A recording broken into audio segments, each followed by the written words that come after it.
We teach them that if you're going to be on the board and you're just going to do it to save money for the community, and you're going to do things like ignore safety concerns, right? Then this happens all the time. Okay. Right? If you're going to ignore safety concerns, guess what?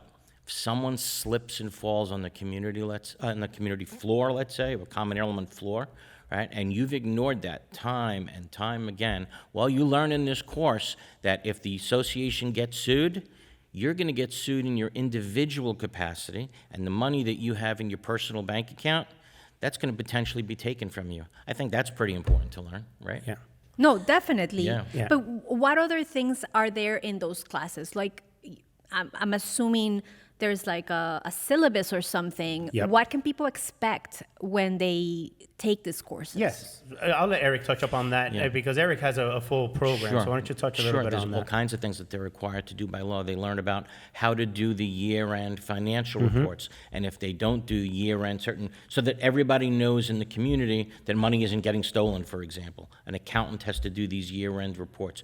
Pretty important. If they don't do it, then they can get in huge trouble from the Department of Business and Professional Regulation. They learn all the new laws that gets passed every single year. Things change quickly in condos and HOAs. So they learn what they can do and they can't do every year. That changes back and forth going forward.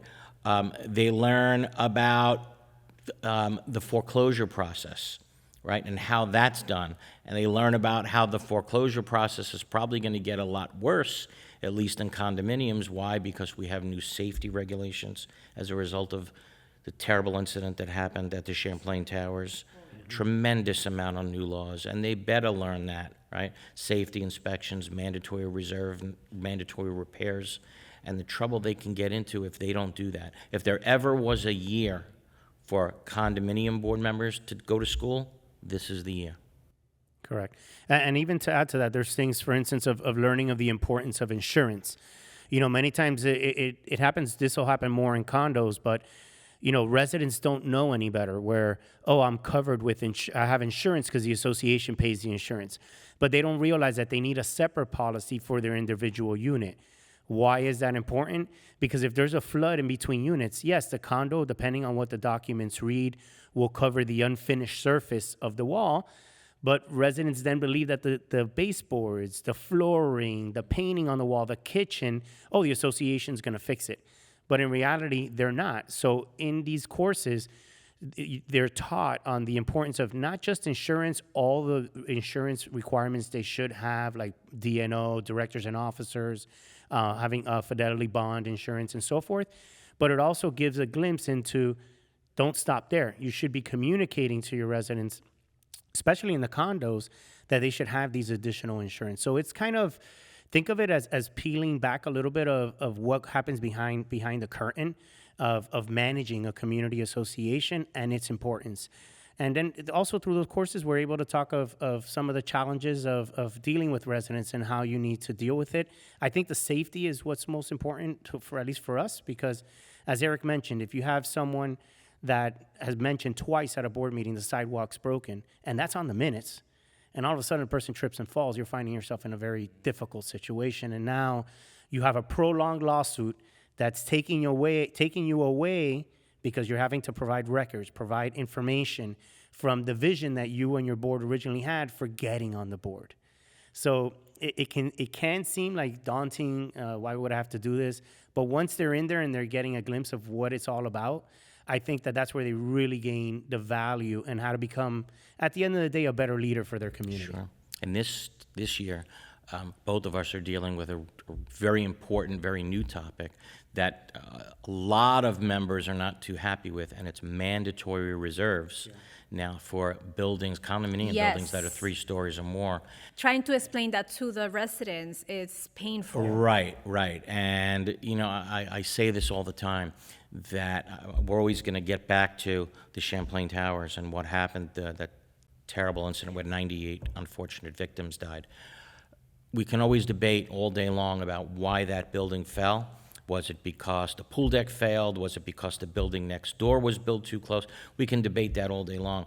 But I think both of us, we were talking before we went on, I think both of us agree that building fell because there was no monetary reserves that building had.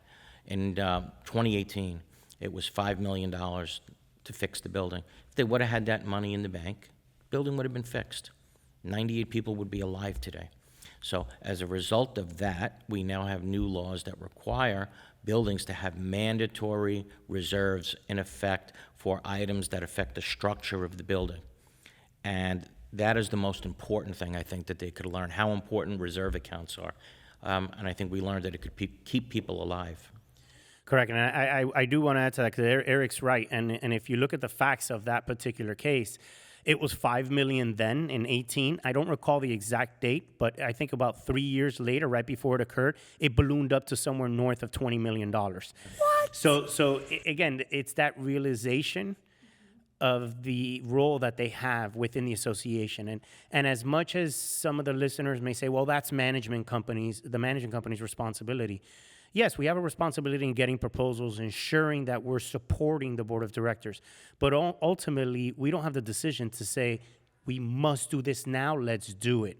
That's their decision. We can only provide them the facts and the information. So with the SIRS, if they have that now, or we're starting to see, because it's the associations that are starting to fund those reserves, the decision is going to be easy to do the repairs that are necessary. Yeah, because the funds are no there. No longer are you going to there, have that argument of, well, let's fix the lobby instead of fixing the roof. Well, no, because the roof reserves are stuck in the roof reserves. So we can't now be playing games with these monies. So I think overall it still is a big pill to swallow for certain associations, because not all didn't have reserves. A majority, I would say, didn't.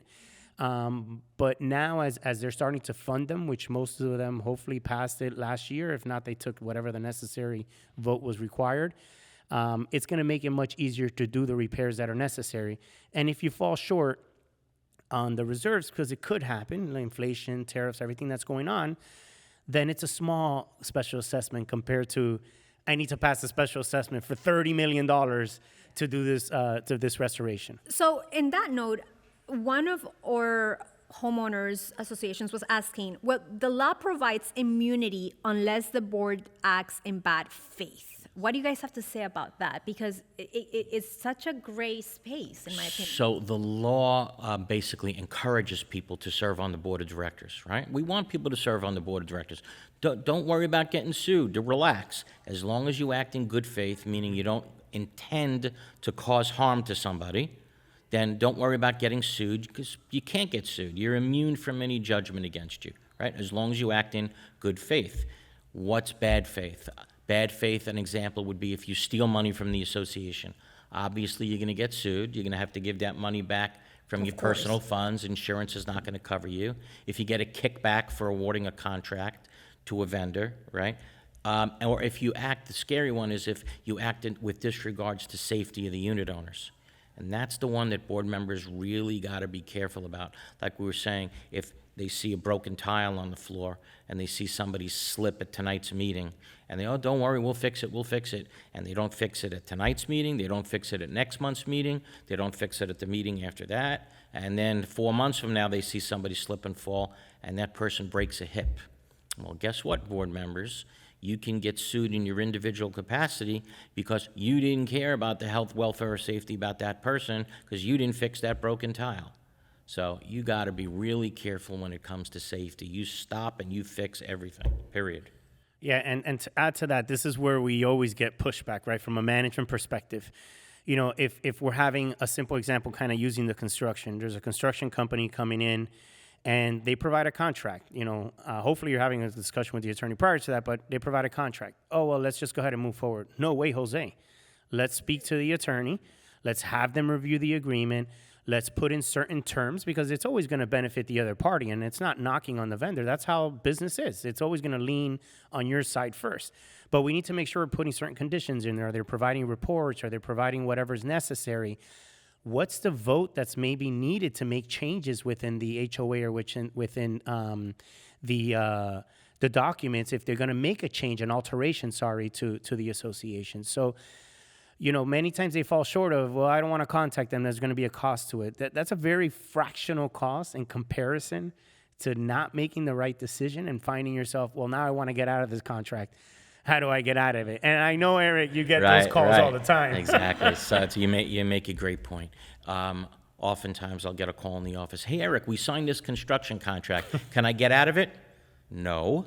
You signed it already. What do you want me to tell you? You should have asked. And sometimes, like you're saying, you have a $10 million construction contract signed. They didn't ask the attorney to look at it. There's no start date. There's no completion date. There's no penalties for the contractor not completing it on time.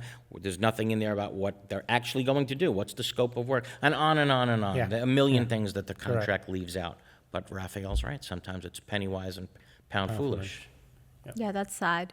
And obviously, we don't want people to go through that. So what things can, obviously, calling the attorneys, is there like specific programs? Do attorneys make it easier? Do you go by the hour? How does that work? Objection. No, I'm kidding. I'm kidding. I'm curious because I don't know if maybe every company is different, but like, do they I would have say- like subscription models? Is there? Most attorneys in this area bill by the hour. But what I will tell you is it would be insane for a board not to pay an attorney 2-3 hours to review a contract that could be 7 figures. And if that contract goes wrong, I promise you, you're going to spend a lot more than 2-3 hours in attorney's time to fix the mess that you just put your association in.